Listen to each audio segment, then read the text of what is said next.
은혜와 사랑이 많으신 하나님, 그 큰 사랑으로 인하여 우리를 구원하여 주시고 하나님의 자녀 삼아 주시며 영원한 하나님 나라의 기업을 약속으로 받게 하시고 그 언약의 은총 가운데 살아가는 하나님의 언약 백성 되게 해 주신 것 감사합니다. 하나님, 우리에게 어떤 합당한 모습이 있기에 하나님의 사랑받을 만한 그런 의로움이 있기에 우리를 그렇게 구속해 주신 것이 아니라 주님 앞에 설 때마다 왜 큰 사랑 우리에게 이렇게 베풀어 주셨는지, 웬 큰 은혜 우리에게 내려주셨는지 우리가 알 수 없고 또 우리에게 그럴 만한 자격도 없음을 알기에 하나님 그저 감사하고 감사할 뿐입니다. 하나님, 예배할 때마다 그 은혜와 사랑에 감격하여 우리의 예배가 감격의 예배가 되게 하시고 또 우리가 드리는 예배가 하나님 앞에 온전한 감사의 예배가 되게 하여 주시고 그 은혜와 사랑에 감사하여 이 몸 드립니다 하는 온전한 예배가 되게 하여 주시옵소서. 하나님, 이 시간도 또 하루를 우리에게 허락하신 하나님, 생명을 붙들어 주셨고 또 하루의 첫 시간 주님 앞에 가장 먼저 달려나와 하루를 시작하기 전에 조용히 주 앞에 엎드려 예배할 수 있도록 우리를 불러주셨으니 감사합니다.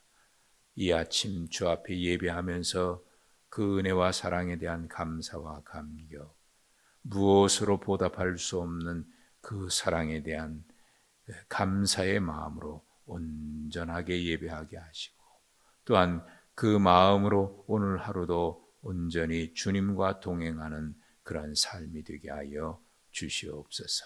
그래서 우리의 일평생의 삶이 언제나 예배와 같은 삶이 되게 하시고 영적 예배의 삶을 살아가는 거룩한 죄 종들이 되게 하여 주시사 매일 매 순간 일어나는 사건과 사고 속에서도 우리의 생명을 붙드신 하나님, 늘 그 하나님 바라보면서 믿음으로 응답해 가는 주님의 거룩한 종들이 되게 하여 주시옵소서.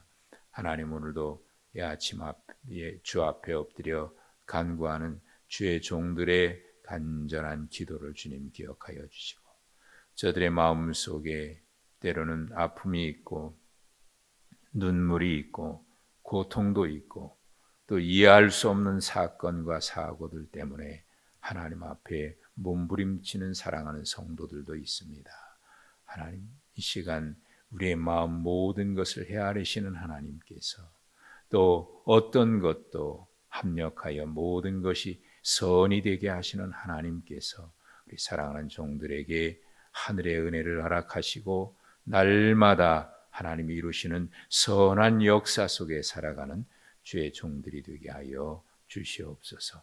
오늘도 그 사랑으로 사랑하는 주의 백성들에게 말씀하여 주시고 또 그 심중에 주의 음성을 들려 주시옵시며 주의 은혜의 품으로 안아 주시어서 오늘도 그 은혜 안에서 행복하고 복된 주의 종들 삼아 주시옵소서.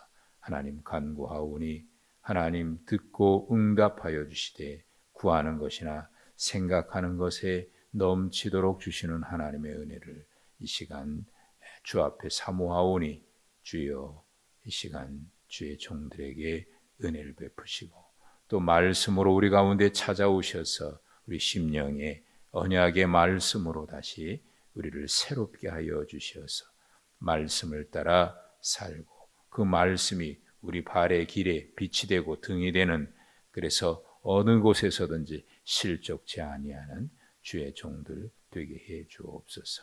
하나님 감사합니다. 주님께만 영광 돌리게 하옵소서. 예수님의 이름으로 기도하옵나이다. 아멘. 출애굽기 8장입니다. 8장 25절에서 32절까지.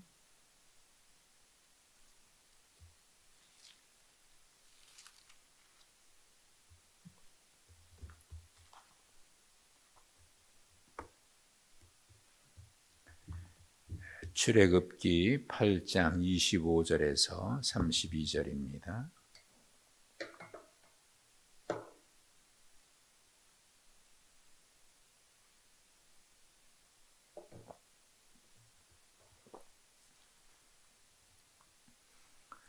바로가 모세와 아론을 불러 이르되 너희는 가서 이 땅에서 너희 하나님께 제사를 드리라.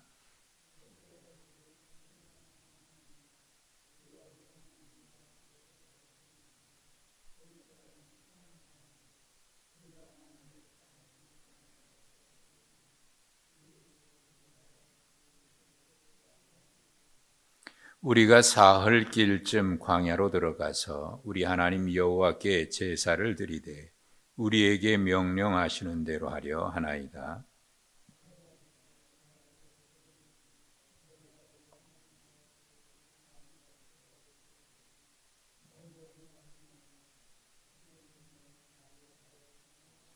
모세가 이르되 내가 왕을 떠나가서 여호와께 간구하리니 내일이면 파리떼가 바로와 바로의 신하와 바로의 백성을 떠나려니와 바로는 이 백성을 보내어 여호와께 제사를 드리는 일에 다시 거짓을 행하지 마소서 하고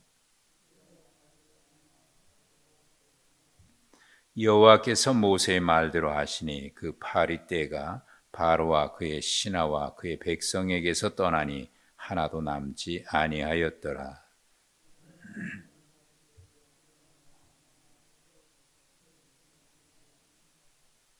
아멘.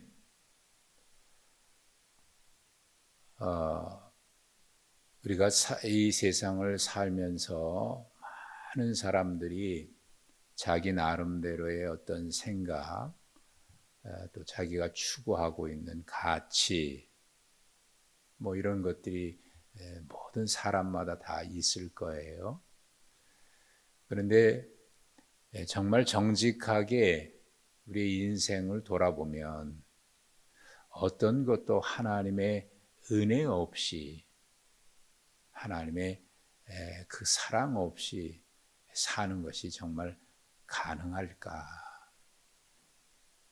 그런 생각을 해보게 됩니다. 의사들을 만나서 이런저런 이야기를 해보면은 그 의사들 가운데는 하나님을 믿든지 안 믿든지 그걸 떠나서 정말 정직한 그런 분들은 이런 얘기를 해요. 의사가 사람의 생명을 고치는 게 아닙니다.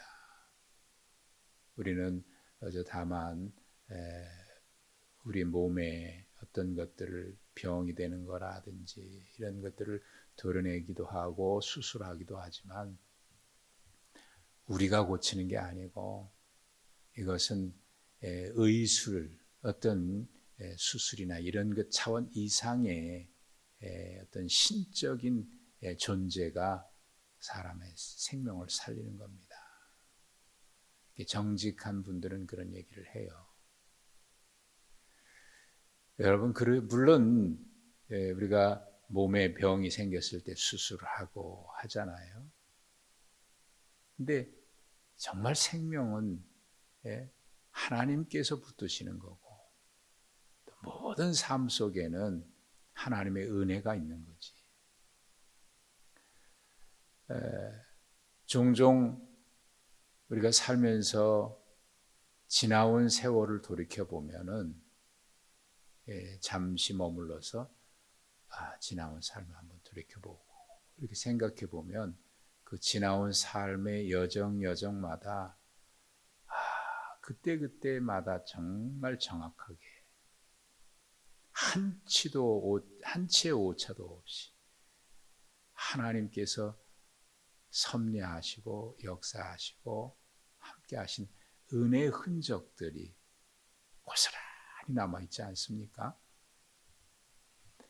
예, 인간은 그때는 잘 못 깨달아요. 지나고 난 뒤에 깨닫는 게 참 많잖아요. 그래서 제가 그런 이야기를 한 적이 있습니다만은, 우리가 하나님 나라 갔을 때 가장 먼저 무슨 말을 하게 될까? 가장 먼저 무슨 말을 하게 될까? 제 생각에는 그런 것 같아요. 하나님 나라 가서 제일 먼저 하는 말은, 하나님 그랬었군요.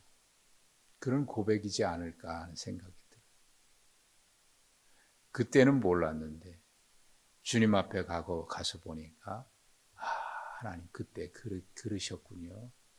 그래서 그런 일이 있었군요. 하나님 그때는 제가 하나님이 하시는 일을 몰랐는데, 하나님 그래서 그랬군요. 모든 것이 그럴 것 같아요. 다 풀리잖아요. 바울 사도가 그런 고백을 했어요. 이 땅에서는 거울을 보는 것처럼 희미하지만은 그때는 얼굴과 얼굴을 맞대고 보듯이 선명해진다고. 모든 게 풀리는 거예요. 물론 이 땅에서 모든 문제의 원인이라든지 이유를 다 알 수 없지만은, 그러나 정말 하나님의 은혜 가운데 이렇게 살고 있고, 그래서 사실 매일매일이 기적인 겁니다. 어떤 분은 기적이 어디 있어? 삶을 그렇게 살아가는 사람이 있는가 하면, 어떤 사람은 매일매일을 기적으로 살아가는 사람이 있어요. 매일 삶이 기적이다. 그리고 우리가 신앙생활하는 데 있어서 기적을 경험한다고 하는 것 매우 중요한 일이지만은, 그러나 기적을 경험한다고 해서 다 하나님을 믿는 것 아니거든요. 우리의 믿음에 있어서 하나님을 아는 것이 매우 중요한데, 또 하나님을 안다고 하는 것이 또 믿는 것하고 일치할 수는 없거든요. 물론 그 안다고 하는 것이 인간의 얼마나 편협하고, 내가 하나님을 알아 하는 것이 얼마나 교만한 말인가마는, 에베소서 4장에 바울 사도가 그런 말씀을 주셨죠. 하나님을 아는 것과 믿는 것이 하나가 되어 예수 그리스도의 장성한 분량에까지 자라라. 하나님을 아는 것과 믿는 것이 일치를 이루는 거예요. 그게 온전한 믿음입니다. 하나님을 지식적으로 아는 것이 아니라 하나님을 아는 것만큼 하나님을 믿는 것. 여기 바로 왕이요, 모세가 바로에게 가서 내 백성을 보내라 하나님의 명령을 전하잖아요.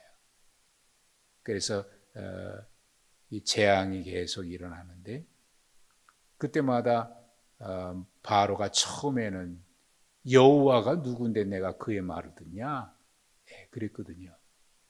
그러다가 이 모세를 통해서 하나님이 재앙을 내리시는 것의 목적은 이 땅에서도 이 땅에 여호와께서 계심을 알게 하려 함이라 계속 나와요. 그래서 이 백성들이 하나님을 예배하도록, 그래서 내 백성을 보내라, 내 백성을 보내라. 여러분, 이 내 백성이라고 하는 이 말이 얼마나 참 놀라운 은혜 아닙니까?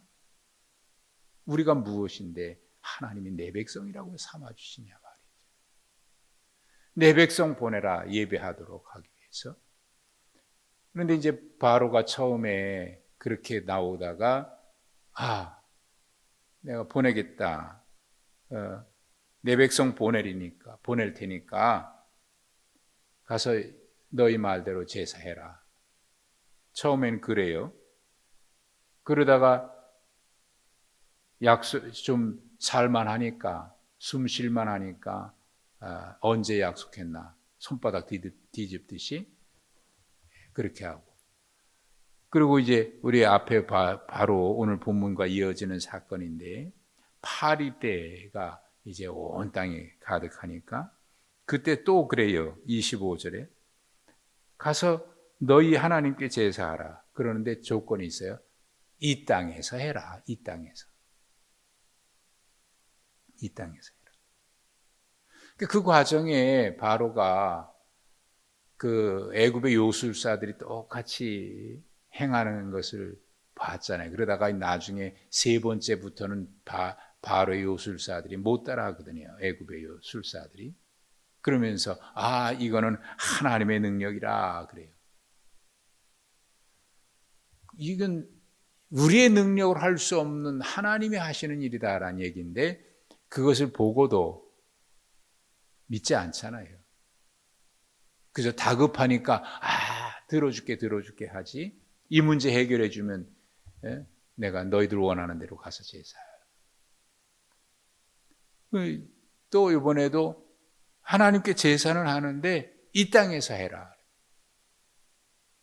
그러니까 기적을 보여주면 믿는 게 아니거든요.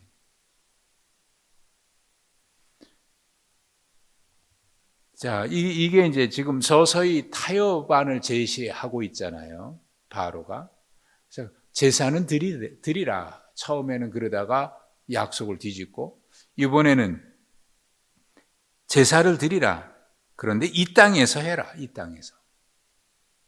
처음에 5장 3절에 바로에게 가서 모세가 한 말은 사흘길을 가서 광야에서 우리가 하나님 앞에 예배하겠다. 그랬거든요.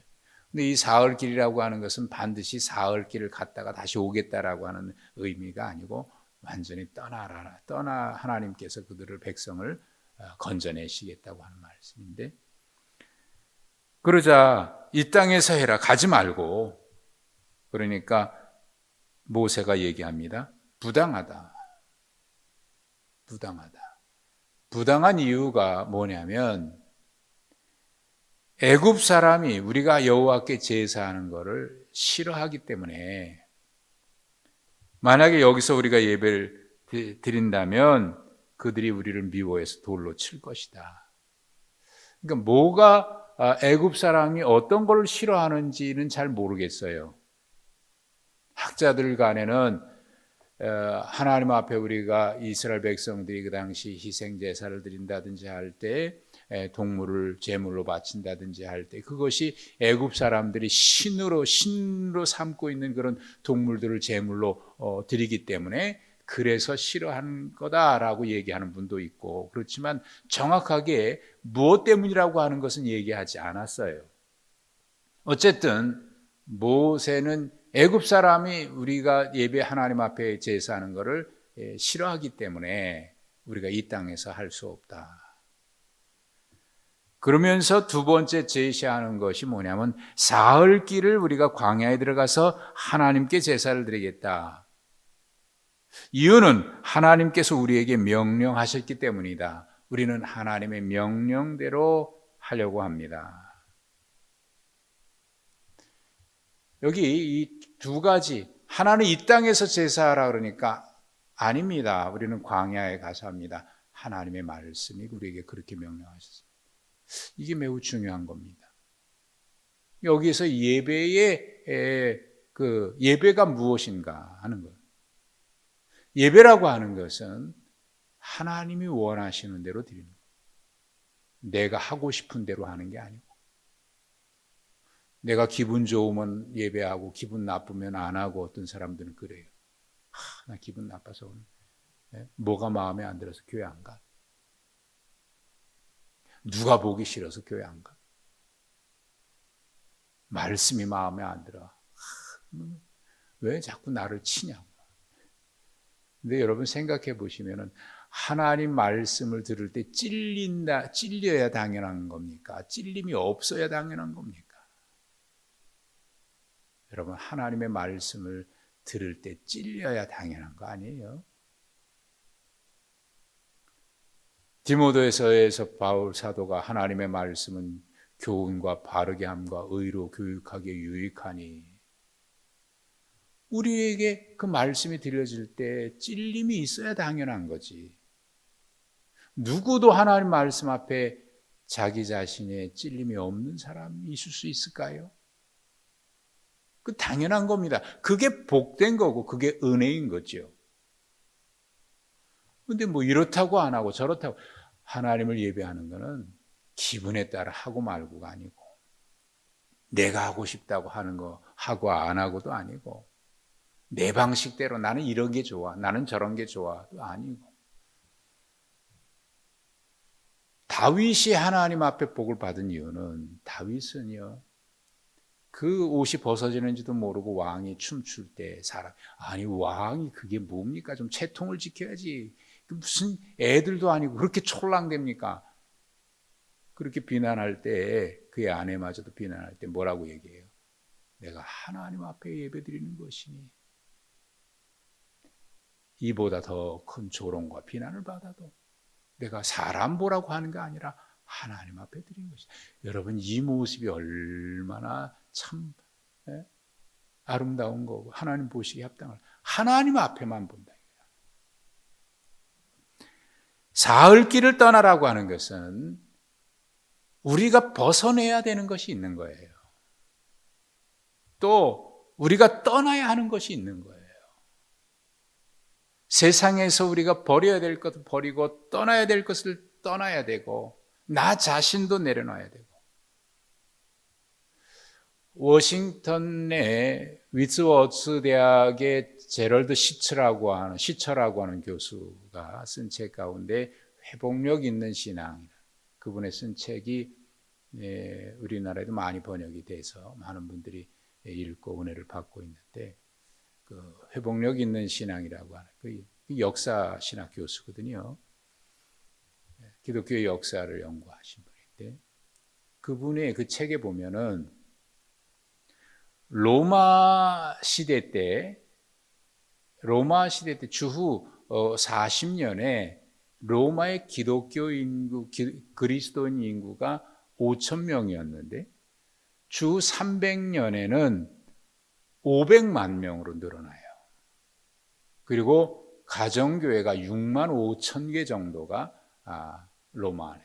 근데 그 기간이 뭐냐면 엄청난 박해 기간이거든요. 엄청난 박해 기간인데 모든 혜택이 없어요. 매일 사람이 기독교인들 순교당하고 그런데 기독교인들이 그렇게 늘어나는 거예요. 그 성장의 이유가 뭘까? 그분이 분석한 것이 이겁니다. 기독교인들은 로마인처럼 타협하지 않고 이 타협한다라고 하는 것은 그저 뭐 우리가 타협이라고 하는 것이 이제 좋은 의미도 있을 수 있지만 신앙에 있어서 거기에 그냥 흡수돼 버리는 것을 말하는 거예요. 그래서 로마의 종교는요 모든 게 다 신이거든요. 판테온 신전에 보십시오. 모든 것이 다 모든 것을 다 신으로 삼아요. 근데 이걸 로마의 길이라 얘기했고요. 두 번째 길인데 유대인의 길이다. 유대교는 고립이에요. 고립의 길. 그러나 기독교는 제3의 길이다. 타협도 아니고 고립도 아니고 그 문화 속에 들어가 있지만 그 문화 속에 매몰당하지 아니하고 문화를 개혁하고 삶을 개혁. 그것이 기독교가 그렇게 그 박해 기간에 살아남을 뿐만 아니라 성장한 이유. 근데 그 이후에 이제 기독교가 로마의 종교가 되고 기독교 자유가 되면서 신앙이 이제 좀 크리스탄덤 국가교회가 되면서 조금 이전의 신앙을 잃어버렸다라고 하는 지적이 있습니다만은 이건 사흘 길을 떠나라고 하는 것은 우리가 이 땅에 살고 있지만 이 땅에서 하나님 앞에 하나님 백성 됐다고 하는 것은 우리가 버려야 될 것들이 많이 있는 거예요. 내려놔야 될 것도 많이 있고 하나님 앞에 예배하기 겁니다. 하나님은 그걸 요구하신 거죠. 그러자 바로가 얘기합니다. 내가 보내긴 보낸다. 그러나 광야에서 제사를 가서 제사는 드리되 너무 멀리 가지는 말아라. 너무 멀리 가지는 말아라. 그러니까 모세가 얘기하면서 다시 다짐합니다. 이 백성 보내서 하나님 앞에 제사는 드린 일에 다시 거짓말하지 말라고. 그리고 하나님께 모세가 간구하니까 그 파리떼가 하나님 말씀하신 대로 이제 사라져요. 그런데 여전히 완악해요.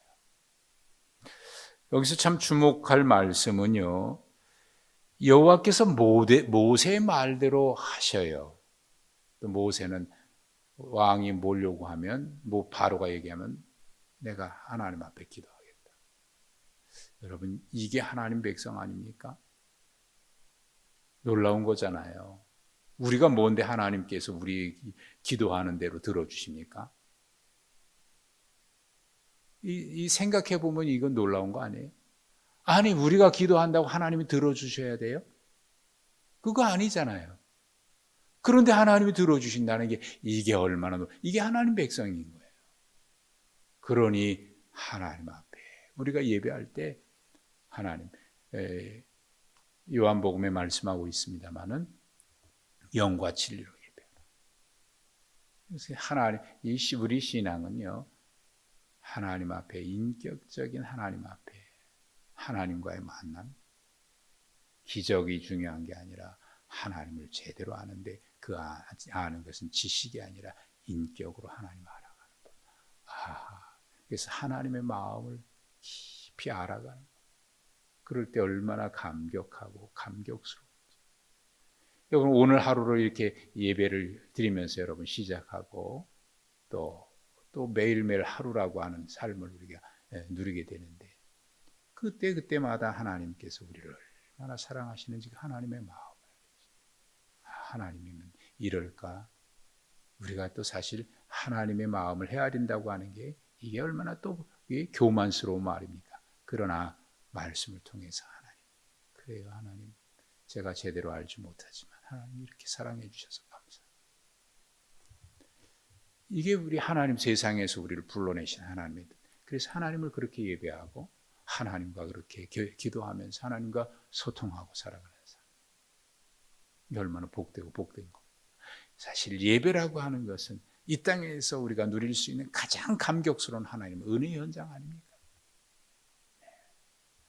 여러분, 오늘도 우리는 하나님의 은혜 가운데 또 하루를 살아가는데 이게 얼마나 복된 은혜입니까? 이 자체가 기적 아니겠어요? 매일매일이 하나님의 기적. 여러분, 오늘 하루도 여러분 그 기쁨 가운데 살아가는 복된 날 되시기 바랍니다. 어제 제가 좀 일이 있어서 병원에서 의사와 상담하는데 의사가 그래요. 요즘 마음이 어떠신가요? 그래서 거기 몇 가지 묻는 게 즐겁습니까? 즐겁죠. 매일 기쁘고 복됩니다. 혹시 불안한 거 없습니까? 아니, 전혀 불안한 거 없습니다. 그저 감사할 뿐. 여러분, 매일매일이 하나님의 은혜이고 하나님의 은총이고, 오늘 하루도 우리는 하나님의 은총 안에 있어요. 뭘 보여야가 아니라 우리는 그 자체가 은총이고 하나님 안에 있다고. 여러분, 오늘도 그렇게 복된 하루 되시기 바라고, 또 하나님 앞에 그렇게 예배하는 자로서의 그런 삶이 되시기를 간절히 바랍니다. 우리가 하나님의 백성 된 것, 내 백성이다. 너무나 놀라운 은혜입니다. 오늘도 그런 은혜 가운데 복된 하루 되시길 주님의 이름으로 축복합니다. 하나님 아버지, 감사합니다. 오늘도 하나님을 예배할 수 있다는 게 얼마나 감격스러운 일이고 얼마나 복된 일인지, 또 우리가 주님께 간구하고 기도할 수 있다는 게 얼마나 놀라운 은총인지, 하나님께서 우리에게 기도하게 하셨고 기도하는 대로 하나님께서 또 들어주시겠다고 약속하셨는데 이게 얼마나 놀라운 은혜인지요. 하나님, 오늘도 그 은혜 안에서 주시는 은혜와 복을 누리며 참된 평안함 가운데 복되고 복된 주의 자녀들 되게 하여 주시옵소서. 예수님의 이름으로 기도하옵나이다. 아멘.